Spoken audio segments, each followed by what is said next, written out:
काशी की इन तस्वीरों ने एक बार फिर चौंका दिया। पहले भी दावे हुए आत्मा के शरीर से निकलने की तस्वीरों के। क्या कहा था आत्मा पर सबसे बड़ा शोध करने वाले डॉक्टर ने? क्यों लगाई है उन्होंने अपने घर में 1926 में खींची गई आत्मा की ये फोटो? आत्म जगत पर सबसे बड़ी वैज्ञानिक पड़ताल। नमस्कार दोस्तों, लगातार प्रोत्साहित करने के लिए आपका बहुत बहुत धन्यवाद। आज का विषय ये बहुत ही महत्वपूर्ण विषय है, इस पर बहुत बात होती रही है, लेकिन आज करेंगे इसका वैज्ञानिक विश्लेषण। इन तस्वीरों ने जो कि बनारस से आई हैं, उन्होंने एक बार फिर चौंका दिया कि क्या किसी की चिता जलते वक्त आत्मा बाहर निकलती है। अब जब वैज्ञानिक विश्लेषण किया जाता है तो सबसे पहले रेफरेंस रखे जाते हैं। मैं आपके सामने पहले तो कुछ महत्वपूर्ण बातें रखना चाहता हूं। सबसे पहली पुष्टि मिलती है कठोपनिषद, गरुड़ पुराण और गीता में, नैनम छिन्दन्ति शस्त्राणि। अब इसको लोगों ने फिलोसॉफिकल एस्पेक्ट से देखा। कठोपनिषद में नचिकेता और यम का संवाद पूरा का पूरा बताया। आप बहुत प्रबुद्ध लोग हैं, आप में से कई लोगों को हमारे उपनिषदों और पुराणों के बारे में जानकारी है, लेकिन मैं आज की भाषा में बात करूंगा। मैं आज के आधुनिक तथ्यों को आपके सामने रखने की कोशिश करूंगा। और इसका सबसे बड़ा प्रयास किया डॉक्टर के.एस. रावत ने। हाल में मैंने उनका इंटरव्यू किया था, उस इंटरव्यू की पूरी लिंक आपको डिस्क्रिप्शन में मिल जाएगी। लेकिन उन्होंने क्या कहा था उसको संक्षेप में मैं आपको बता देता हूं, क्योंकि उन्होंने इस पूरे विषय पर, जीवात्मा जगत पर, आत्माओं के इस विज्ञान पर पीएचडी की है और उन्होंने पाया है कि ये सत्य है। जी हां, आत्म जगत होता है, इसकी सत्यता को उन्होंने रखा। इसके अलावा हमारे पास में एक और बहुत महत्वपूर्ण तथ्य होता है, रेफरेंस होता है। वो किताबें जो लिखी जाती हैं लोकप्रिय होती हैं, और इसमें मृत्यु के बाद, ये एक पुस्तक है जो कि प्रेम कुमार शर्मा जी की लिखी हुई पुस्तक है। बहुत ही महत्वपूर्ण, मुझे नहीं पता कितने लोगों को इसके बारे में जानकारी है, लेकिन बहुत महत्वपूर्ण और बहुत ही वैज्ञानिक तथ्यों पर इसमें आत्म जगत के बारे में लिखा गया है। जीवात्मा जगत के नियम, ये खोरशेद भावनगरी की किताब है। ये इनकी तस्वीर भी है।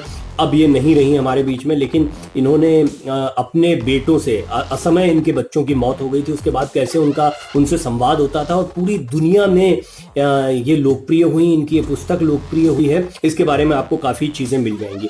अब ये जो जितनी चीज़ें हैं इनमें, जैसे सबसे पहले मैंने बताया कि हमारे उपनिषदों में, कठोपनिषद या अन्य उपनिषदों में किस तरह के रेफरेंसेस मिलते हैं, और ये जो किताबें हैं और के.एस. रावत साहब की पीएचडी, इससे क्या लब्बो-लुबाब निकल के आया, ये मैं आपको संक्षेप में इस वीडियो में समझाने की कोशिश करता हूं। मैं उम्मीद करता हूं कि आज इस बहुत महत्वपूर्ण मसले पर हम कुछ रोशनी डाल पाएंगे। सबसे पहला बिंदु, क्या आत्माएं होती हैं? निश्चित तौर पर आत्मा और आत्म जगत होता है, इसमें कोई संदेह नहीं। क्या ये वैसा ही होता है जैसा टेलीविजन पर या फिल्मों में दिखा? निश्चित तौर पर ये वैसा बिल्कुल नहीं होता है। ड्रामेटाइज कर दिया जाता है, हकीकत से बहुत दूर हो जाता है, और ये सारा इन पुस्तकों में लिखा हुआ है। बिल्कुल उस तरह से ये जगत नहीं होता है। क्या ये ऊर्जा का जगत होता है? ऊर्जा को भी आपको समझना होगा, क्योंकि जब आप ऊर्जा के मानकों की बात करते हैं तो आप अगेन टेम्परेचर नापने के लिए, मेरे एक बहुत अच्छे मित्र थे, वो अब नहीं रहे, गौरव तिवारी, आपने उनके बारे में सुना होगा, मैंने उनके साथ कई टेलीविजन शोज किए हैं। गौरव घोस्ट हंटिंग के लिए, भूतों को ढूंढने के लिए जाने जाते थे। वो अलग अलग जगह पर जाते थे और ये देखते थे कि कहां पर किस तरह के बदलाव उस वायुमंडल में होते हैं जहां पर लोग शिकायत करते हैं कि उन्होंने कुछ अनुभव किया है। तो उनके कई सारे वीडियोस आपको मिलेंगे, बहुत लोकप्रियता उन्होंने हासिल की थी। मेरे और उनके कई शोज भी टेलीविजन पर आए। जब मैं लाइव इंडिया के लिए एंकरिंग कर रहा था उस वक्त हमने कई शोज किए। खैर, ये तो मैं आपको एक तथ्यात्मक बात बता रहा था कि इस तरह के प्रयास दुनिया में कई लोग करते रहते हैं, लेकिन जब हमें समझना हो, सामान्य लोगों को, हमें आत्म जगत में जाने की पहले तो कोई आवश्यकता नहीं है, अनटिल एंड अनलेस हमारा कोई प्रयोजन नहीं हो वहां जाने को लेकर। अब यदि हमारी उत्सुकता है और उसको शांत करना है तो कुछ चीजों को समझ लेना चाहिए। सबसे पहले उन अच्छी पुस्तकों को पढ़ें जिनमें इनके वैज्ञानिक तथ्यों को लिखा गया, जिनमें मृत्यु के बाद प्रेम कुमार शर्मा जी की और आत्म जगत के नियम खोरशेद भावनगरी की, या हमारे जितने भी उपनिषद और पुराण हैं उनको पढ़ने की अनुशंसा मैं आपके सामने करता हूं। दूसरी महत्वपूर्ण बात, जैसा कि मैंने कहा, बिंदु तो ये आ ही गया है कि हाँ, आत्माएं होती हैं, आत्म जगत होता है, ये ऊर्जा के कई नियमों से संचालित होता है। क्या हम इन्हें देख सकते हैं? निश्चित तौर पर अतीन्द्रिय अनुभवों के आधार पर, जैसा कि पतंजलि योग सूत्र में कहा गया है कि जब तक आप उन अष्ट सिद्धि नौ निधि आपने सुना ही है, लेकिन विभूति शब्द का इस्तेमाल पतंजलि ने अपने पतंजलि योग सूत्र में किया है, विभूति पाद में, जो तीसरा पाद है उनका।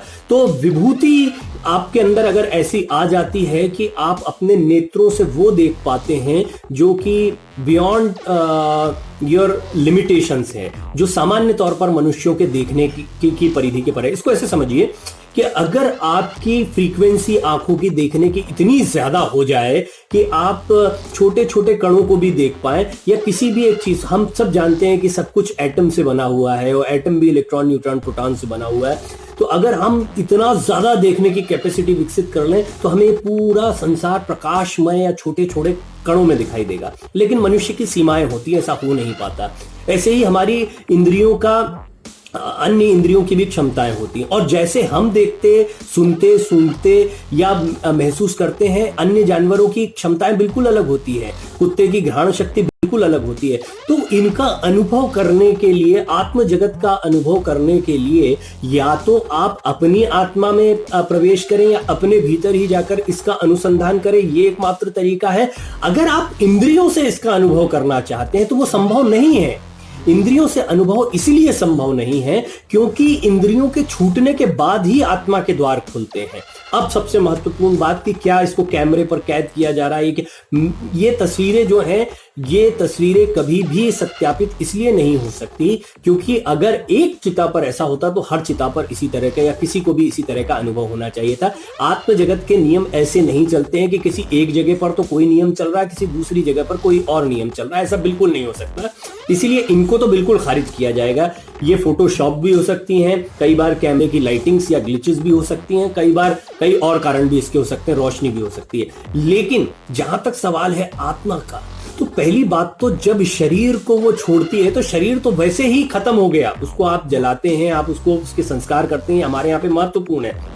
और अब जब ये कोरोना काल आया तब हमको ज्यादा समझ में आ रहा है कि सनातन परंपरा कितनी महत्वपूर्ण है कि उसमें जलाया जाता था। अब हम देख रहे हैं कि सभी को किसी भी धर्म मजहब के उनको जलाने की अनुशंसा की जा रही है क्योंकि इस तरह के संक्रमित शरीरों को नहीं रखा जा सकता है। या दूसरे संस्कार होते हैं कि आत्म जगत में भी क्या हमको कुछ ऐसे श्राद्ध या दूसरी चीजों को, तो ये संस्कारों का बड़ा महत्व होता है। लेकिन जहां तक आत्मा के शरीर से अलग होने की बात है तो वो तो उसी क्षण हो जाता है जिस क्षण शरीर को आत्मा छोड़ रही है। तो फिर चिता तक ले जाते तो बहुत देर हो जाती है कि उस समय पर जब आप अग्नि दे रहे हैं उस समय पर कुछ निकल कर जाएगा, इस तथ्य को हम नहीं स्वीकार कर सकते। शंकराचार्य का जीवन एक ऐसा जीवन है जो ये बताता है कि उन्होंने शरीर में रहते हुए भी आत्म जगत में प्रवेश किया और इस तरह की सिद्धियां हमारे कई साधु संतों ने अर्जित की है। तो उन्होंने ये भी बताया है कि इस शरीर में रहते हुए भी आप आत्म जगत का भ्रमण कर सकते हैं। दोस्तों, ये जो विषय है ये बहुत ही गूढ़ विषय है।